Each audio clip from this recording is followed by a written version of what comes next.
আপনি শুনলে খুশি হবেন, আগামীকাল 2 তারিখ পশ্চিমবঙ্গের সব থানাতে মহিলা ডেস্ক চালু হচ্ছে। সব থানাতে, প্রতি মহকুমায় একটি মহিলা পুলিশ স্টেশন, প্রতি থানায় মহিলা হেল্প ডেস্ক, মহিলা পুলিশ আধিকারিকদের নিয়ে দুর্গা স্কোয়াড, এবং আগামী দিনে পুলিশে 2টো ব্যাটালিয়ন রানী শিরোমণি এবং মাতঙ্গিনী হাজরার নামে আমরা বাজেটে ঘোষণা করেছি। আমরা সেটা করব। মহিলা পুলিশের 2টি ব্যাটালিয়ন আপনাদের জন্য তৈরি হবে।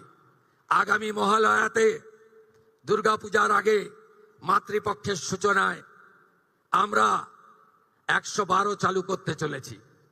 প্রতি থানাতে একটি ডেডিকেটেড গাড়ি দেওয়া হবে।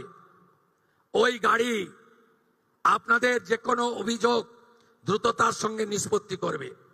উত্তরপ্রদেশ, গুজরাট, মহারাষ্ট্রে থানাতে অভিযোগ এলে পুলিশ পৌঁছানোর সময় হচ্ছে 6 মিনিট।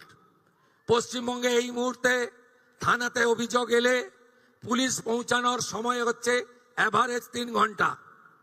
112 চালু হলে আশা করি দ্রুততার সঙ্গে সময় কমবে এবং আপনারা দ্রুত নিরাপত্তা পাবেন।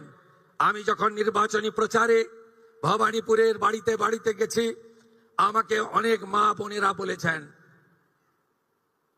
ভাতা তো দেবেন, ওরা দিত আপনারা বাড়াবেন। এতে আমরা খুশি। এর থেকেও বড় যেটা চাই জানেন, আমার মেয়েটি সন্ধ্যাবেলা বেরিয়ে যেন নিরাপত্তার সাথে সুরক্ষিত হয়ে বাড়ি ফিরতে পারে। নারী সুরক্ষার কথা বাড়িতে বাড়িতে বলেছেন, আমরা এটা দেব। এই সরকারে মহিলা প্রতিনিধিত্ব দেখুন।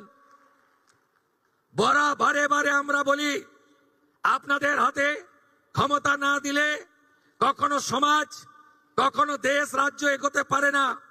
আমরা কেউ ভারতকে পিতা বলি না, ভারত মাতা বলি। আপনারা না থাকলে আমরা কেউ পৃথিবীর আলো দেখতে পেতাম না।